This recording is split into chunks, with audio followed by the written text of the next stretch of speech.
Good morning, everybody. I'm Andy Hogg. I'm your worship associate. I'm joined by Nancy Paxton. Our tech team here, Mike and Lisa.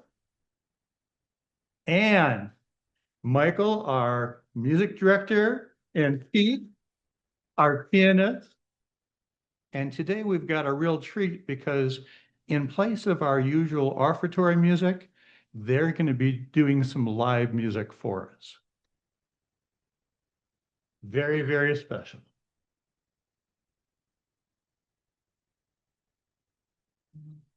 Beacon Unitarian Universalist congregation truly is a welcoming place for all kinds of people, even people like me. So we have a lot of different religious affiliations here that have been represented. I know many cosmic Catholics, aspiring Buddhists, Jews, atheists, agnostics, pagans. This is a place that's really not so much about theology as it is about making choices to live by our values.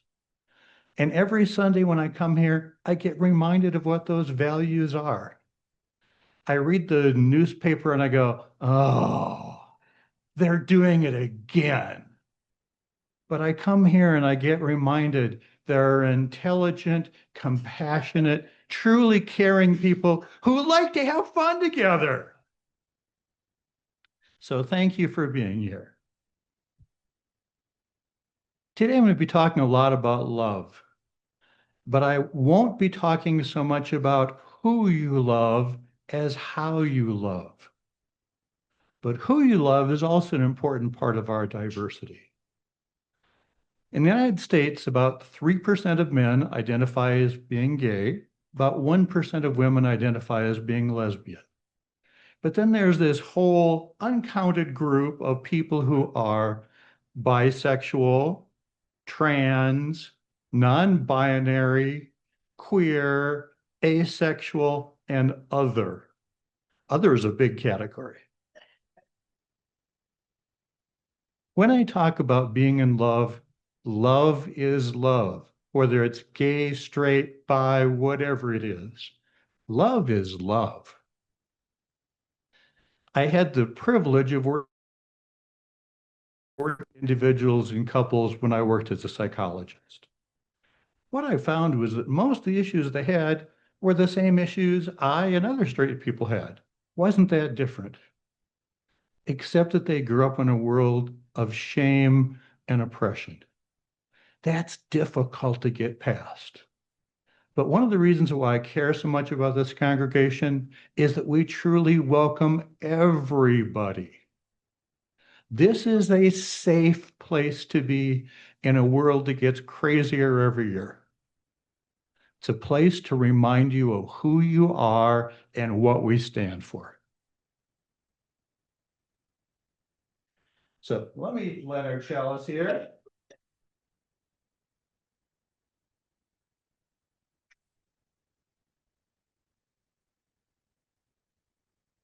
Today we're going to talk about love. It is the center of our spiritual belief system as Unitarian Universalists. It's the very core. It's where everything else derives from. It's what defines us of who we are. Of course, I'll be playing music today. And as I mentioned last night, this is a band that's actually alive. Adam Levine is their lead singer. Maroon 5 is fantastic. We'll be playing one of their sweet love songs. I had a hard time choosing music this time because how many songs are there about love? Endless possibilities. But I tried to pick a few things that were light and fun and reflect who we are. So tell you what, Nancy, would you like to lead us? Yes. I didn't tell her I was going to do that because I just made it up on the spur of the moment. Would you join me in reciting our mission and covenant. The mission is up here. The mission of Beacon Unitarian Universalist Congregation is to be a welcoming community that embraces diverse thought and belief and builds a just, peaceful, and compassionate world. Love is the spirit of this generation. The quest for truth is its sacrament, and service is its prayer. To dwell together in peace, to seek knowledge in freedom, to serve humanity in kindness. Thus do we covenant. What we know is that every human being is born with the capacity to connect. There's a small percentage of people who are born without that capacity, and they really have to work to develop it. But almost all people want to connect with others. When I think of love, love is a verb. Love is a noun for many people. Love is a lot of different things, and we toss it around all the time. I love the Beatles. I love the Denver Broncos. I love my buddy Steve. There's a lot of ways that we use love. But when I think of love, the very essence of love is the capacity to connect. Instant antidepressant. For many of us, our emotional connections are also with animals. I love dogs. You know, in a past life, I'm sure that I was a slobbering beagle.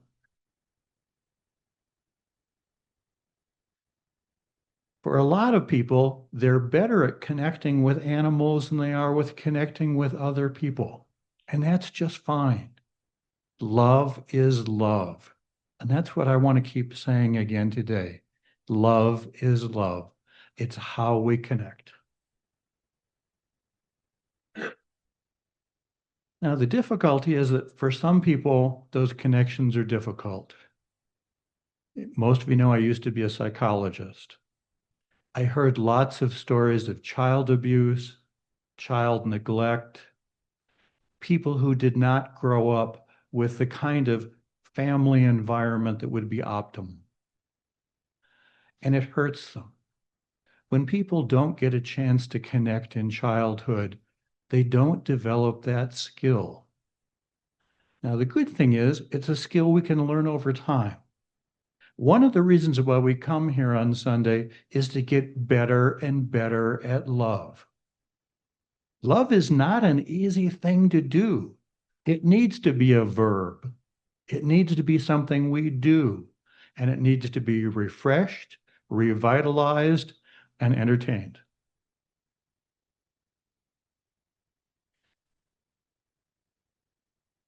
For most of us, the way we learn to love is by being loved. We know that the highest dosage of oxytocin in the brain, and oxytocin is the neurochemical of connection, occurs with mothers with new infants. That connection, that desire to connect, is incredibly powerful. How many of you are parents? If I asked, you're in a situation where either you or your children or grandchildren are going to die, and I said, what would be your choice? All of you'd say, take me. Love and connection is even more powerful than that desire for self-preservation. Love is the most powerful force in the world.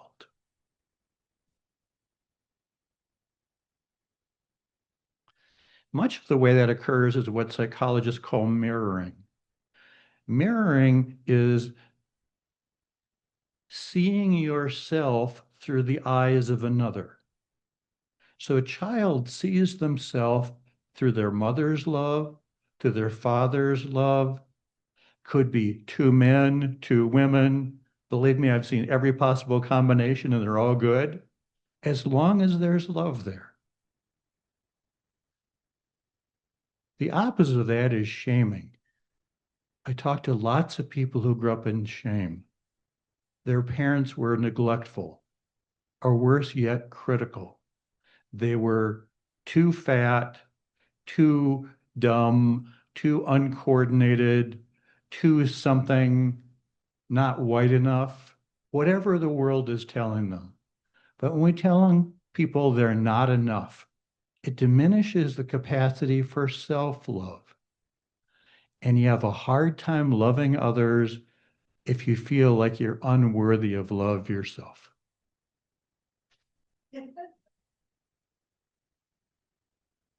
Now, of course, in the contemporary world, parents aren't just the only influences. We live in a media environment that I am constantly baffled by. I will see a group of my friends together, and they're all checking their fantasy football scores, seeing what JD Vance just said. We live in a world where sometimes it's easier to connect to a machine than it is to connect to other people.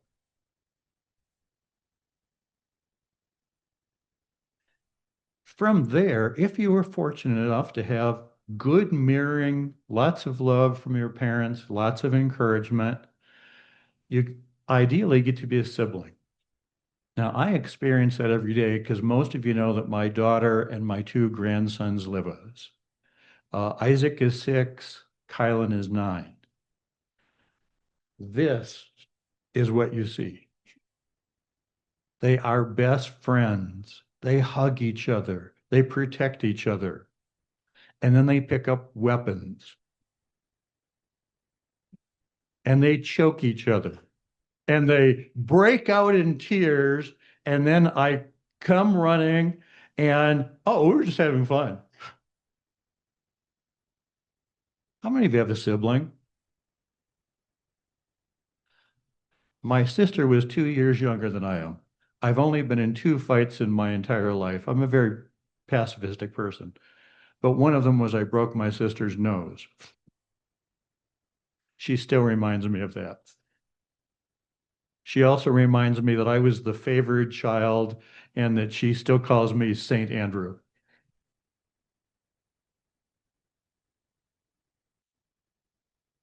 Then in the elementary years, that develops into friendship. Kids aren't doing parallel play. They start playing with each other. They begin having friends, best friends.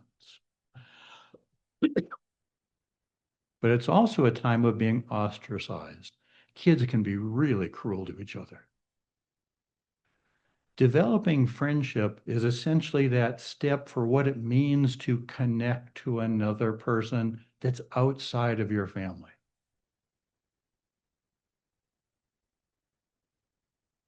Now, if your childhood was a good one, if you got lots of encouragement, lots of opportunity to explore, ways to connect outside your family, what you begin to develop is healthy self-love. There's a difference between self-love and Trumpian narcissism. Self-love is believing that most of who you are is good. Now, you don't have to be good at everything. I was always lousy at math. I was the second most uncoordinated kid in my school. You don't have to think that you're good at everything, but it's important to value yourself for some things. It's important to feel that you're worthy of being loved. And what you develop is self-respect and respect for others.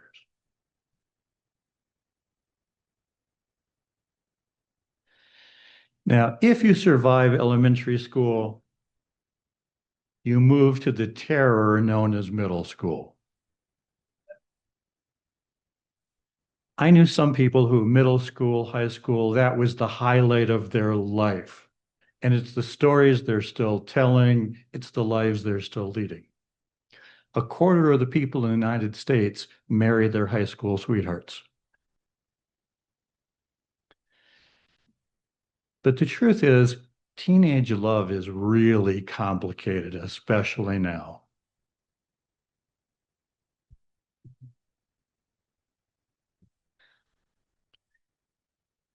When I grew up, I dated with the hopes that dating would lead to sex.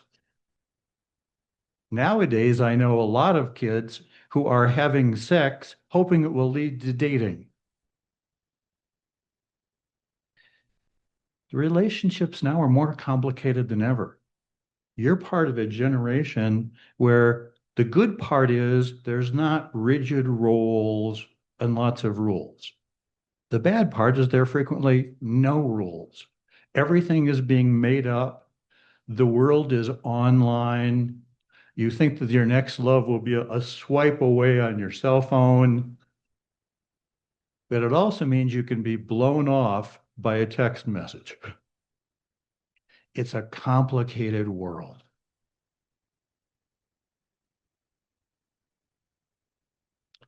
It's one of the reasons why Unitarian Universalists around the world teach the OWL program, stands for Our Whole Lives.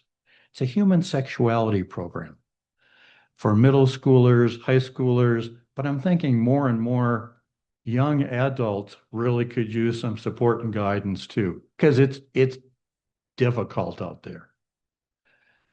Our Whole Lives program is a nationally approved curriculum, which several of us participate in. I'd like you to raise your hand if you've been involved in the OWL program at any time.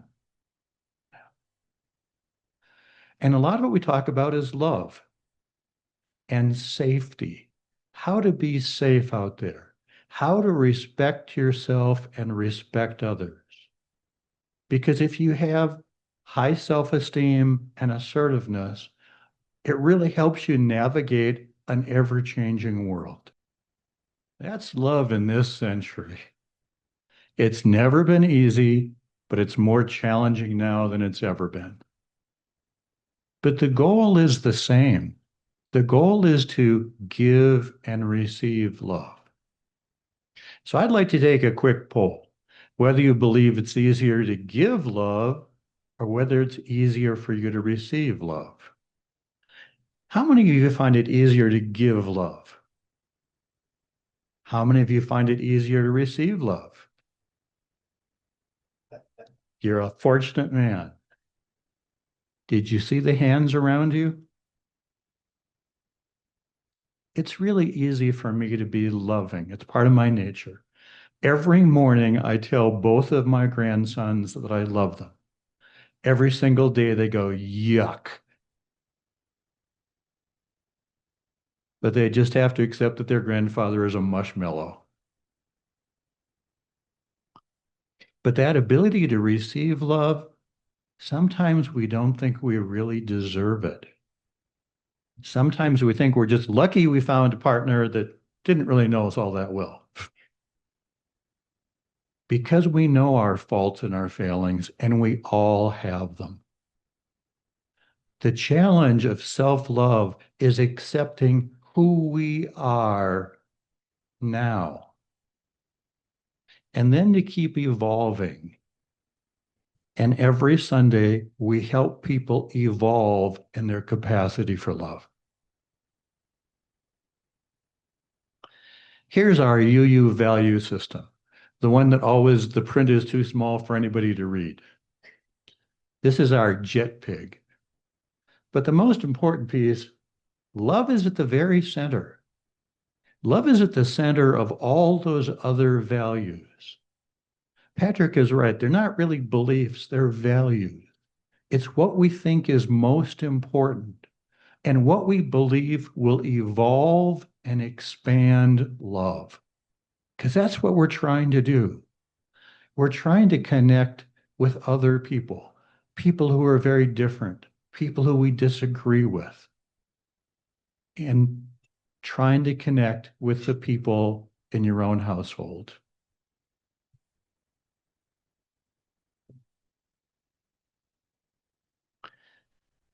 Social justice work is an expression of love. Social justice work is when you're able to connect with a broader world, whether it's people from other cultures, whether it's love for the planet itself. Our whole planet is in trouble, but it begins with acts of love. When we express love, we connect with other people, we connect with all living things.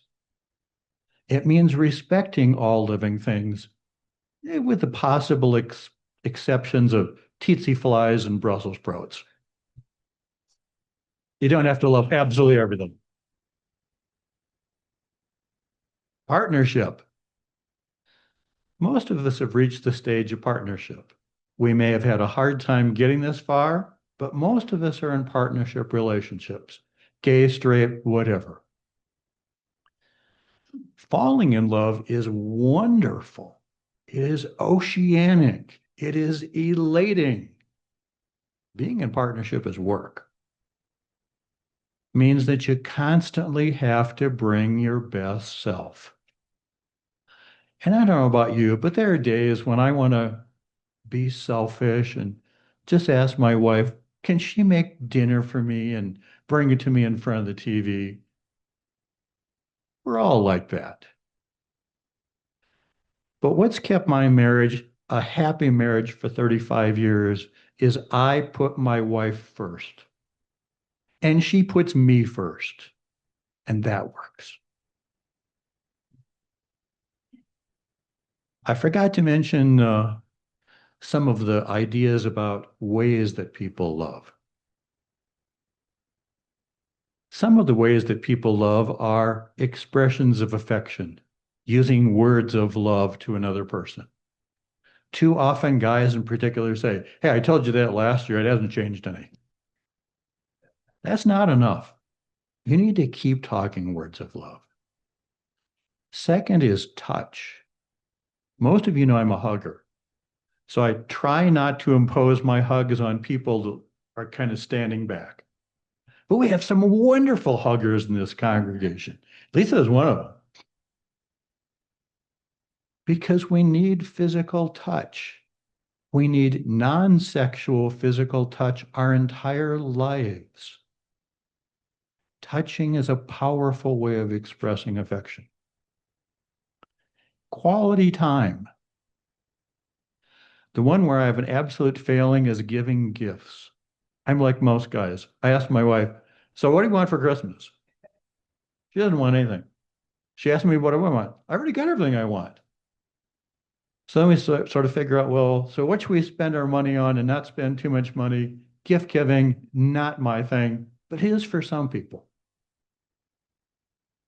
And the most common one for guys is acts of service. Acts of service is I do something for you. I did the yard. I took out the garbage. I spent time with the grandkids. I did this for you. That's a way of expressing love. And it's often one that we easily take for granted, but it is an expression of love, and we need to be grateful for all kinds of love. Love also goes under stress. I told you I worked as a couples therapist for decades. To be a couples therapist, what you primarily need is the patience of somebody like Steve and a Kevlar flak jacket. What are the things that produce stress in most relationships? Money.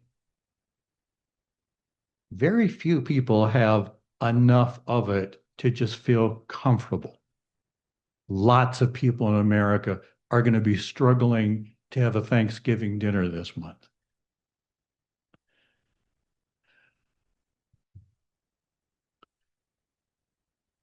When people talk about money, what they're really doing is talking about how do you allocate your values? Because you have a scarce resource that you have to decide what comes first. For my wife and I'm always broke because I'm bailing out my daughter. But that's part of my value system. Family is really important to me. Second thing, as I mentioned, sex.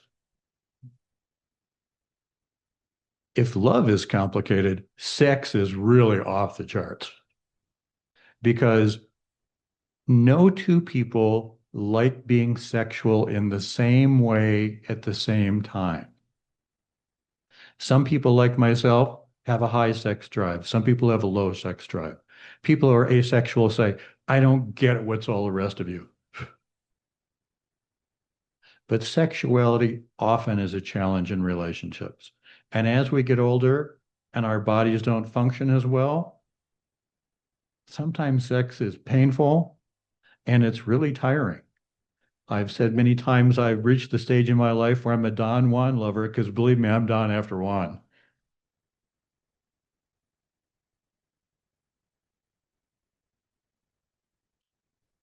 This is when relationships really break down.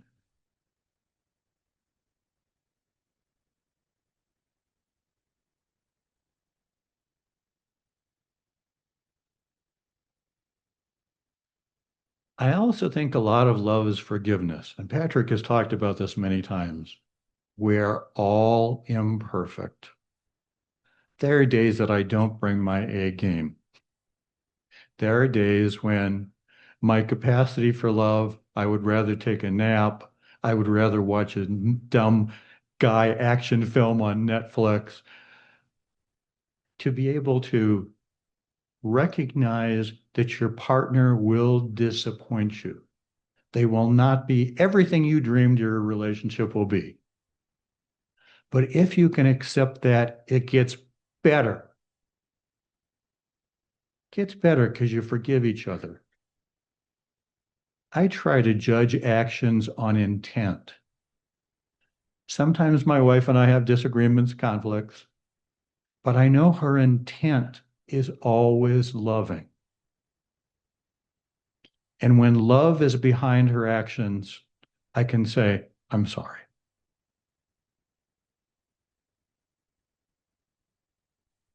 Now the really good stuff, parenting and grandparenting. I used to have a house that resembled a house. Now I have a house that is a constant state of chaos with a 6-year-old and a 9-year-old. Means that I often do the dishes twice a day. There's always dirty laundry at any location in the house, equally spread around. But the purpose of my life at this stage of my life is to give those two little boys an opportunity to reach their potential. Giving people flattery in the long run hurts self-esteem, but giving people objective feedback about who they are that you like goes a long way. So I tell them that they're handsome. They both look better than I ever did. Tell them that they can be athletes if they choose. Telling them that they're smart. Giving them mirroring. That's my job as a grandparent. So my checkbook hurts every single month, but it fits my values. And to me, that's a lot of what life fulfillment is living your values. And those values are also Unitarian Universalist values.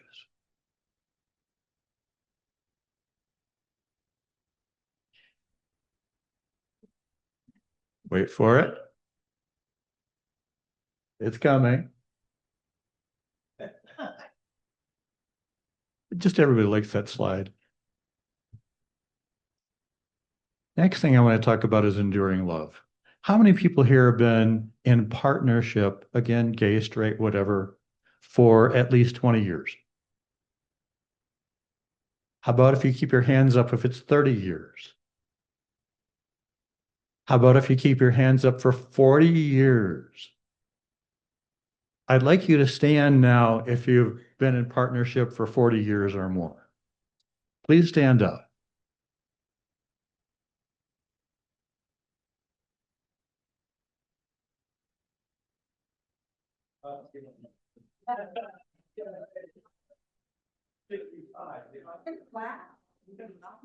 We may be stuck there. We'll see.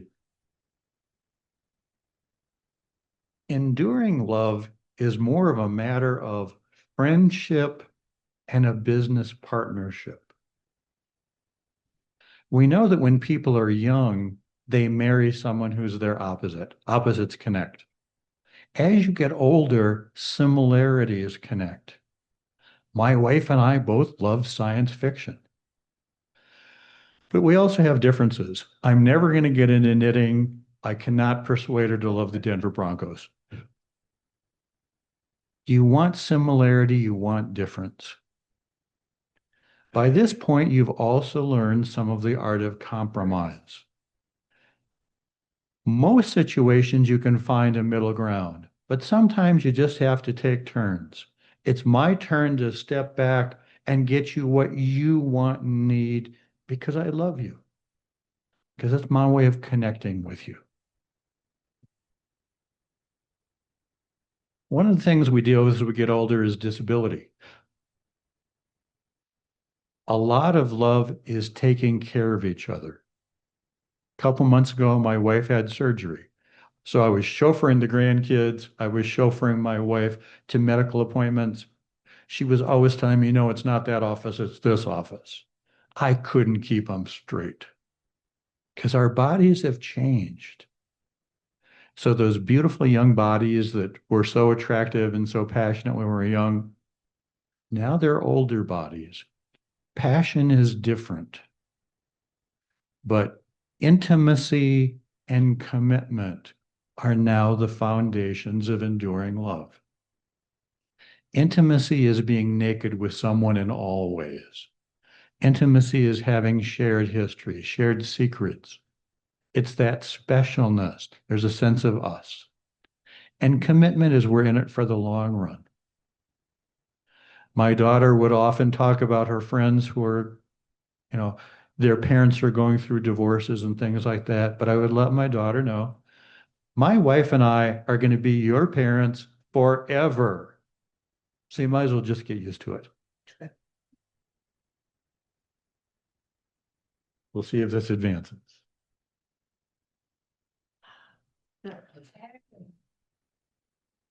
Last kind of love I want to talk about is universal love.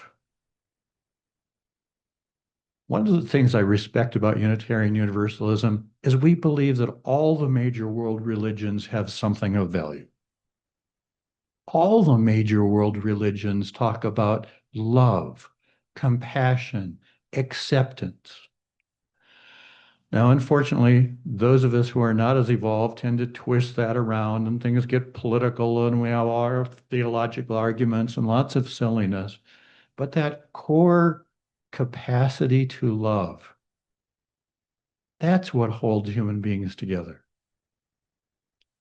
And when you read the mystics of all world religions, they all tell you essentially the same thing.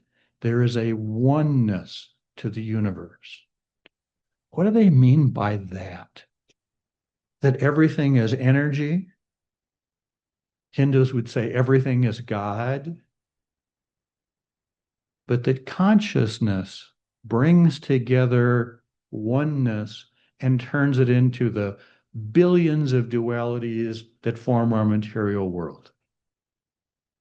But that oneness is something you can experience, and you can experience it in several different ways.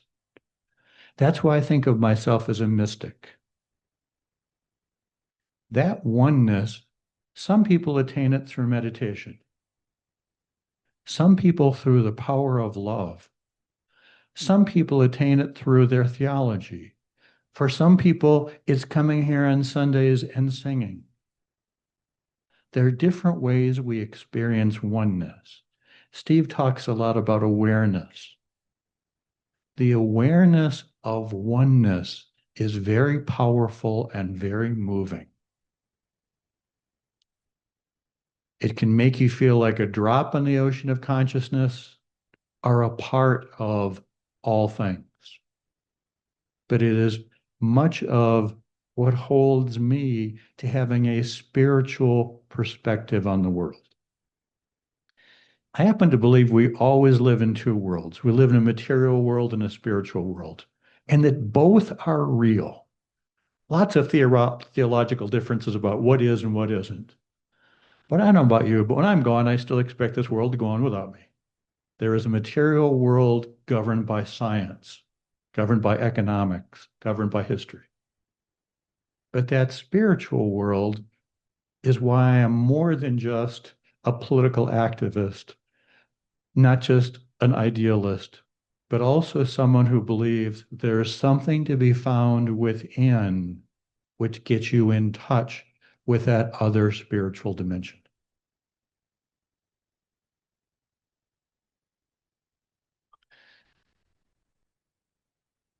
We are here. This is a picture of what we think the Milky Way galaxy looks like. Milky Way galaxy has 100 billion suns. And our best estimate is there's somewhere between 100 billion and 2 trillion galaxies, all with 100 billion suns. There are more suns in the universe than there are grains of sand on the planet Earth. Even our own solar system, we're this little speck, but it's where we live. We need to connect with the planet. We need to connect with each other. To me, that's universal love. Love isn't all you need, but it's the right place to start. It's the right center. It's the value that you can constantly grow with. So come here on Sundays to refresh, renew, and expand your love because love is the center of this congregation.